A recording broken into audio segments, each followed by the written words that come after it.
safiirka dowladda federaalka ku-meelgaarka u fadhiya magaalada Nairobi ayaa waxa uu qabtay shir jaraa'id oo uu ku cadeynayo in dowladda Kenya ay aqbashay in la isticmaalka iyo ku soo galista iyo kaga bixista dalka Kenya baasaboorka cusub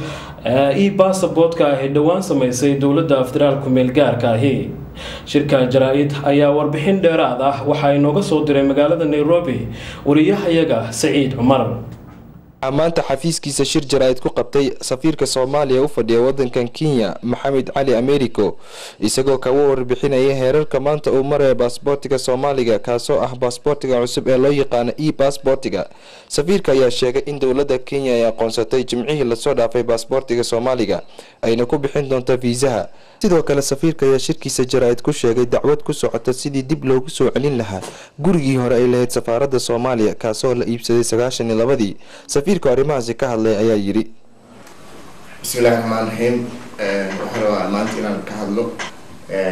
jimcihii la soo dhaafay dowladda Kenya waxay aqbashay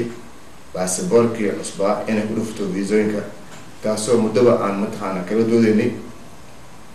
taagtiin ilaa ay dowladda hore markay dhacday baasaboorkii hore waxna waa baasaboorka iska daawacdo qofka iska sita dowladda ku-meelgaarka markay dhalatana waxyaabaha ugu horeeyay ay qabatay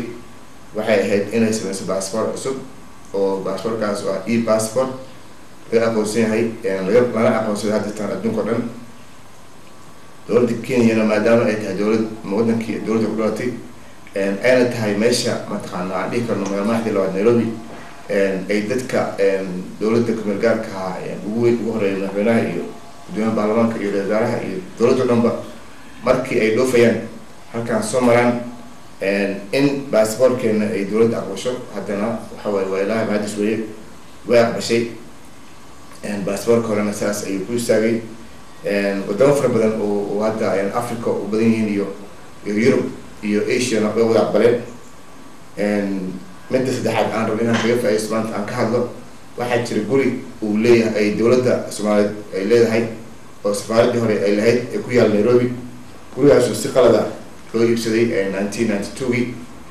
ayaa markii halkaan aniga la magacaabay waxaan bilawnay actually markii gurigaas la iibsaday laba nin oo halkaan sabaad ka shaqeyn jiray ayaa bilaabay dood oo maxkamadda la dooday gurigaas sidii loo soo celin lahaa iyo dad fara badan Soomaaliyeed oo ku dhaqan Kenya ayagoo mataqaan lacag fara badan geliyay doodina ay socotay markii aniga la magacaabana mataqaana meeshii ayaan kasii waday. hadda waxaa guul iyadana ah ilaa maadis ka sokow in mataqaana dowladda Kenya ay kadib markii aan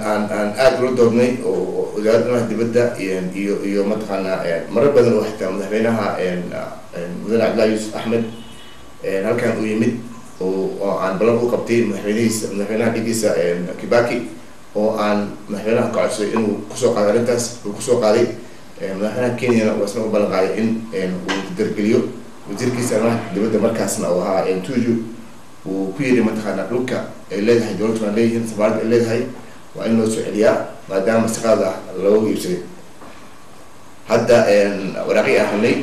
waxay cadeynayaan in June dhamaadkiisa ama July dhulkii maxkamaddii la qaban doono kadibna 100% ay tahay in loo soo celin doono taasna ay guul tahay. annagana hadda guriga deganahay guri waxa weeye kala weeye gurigaas aan guri doono calankeena insha Allah ka taagi doono markaasna xaflad weyn ayaa sameyn doona duleeraad. si kastaba haddii safiirka Soomaaliya ayaa rajo aad u wanaagsan ka muujiyay inuu hirgalo baasaboorka cusub ee Soomaaliga e-passportiga halka dowladda Kenya ay ka aqoonsatay. Saciid Cumar, toddobaadkii Geeska Afrika, Warsan TV, Nairobi, Kenya.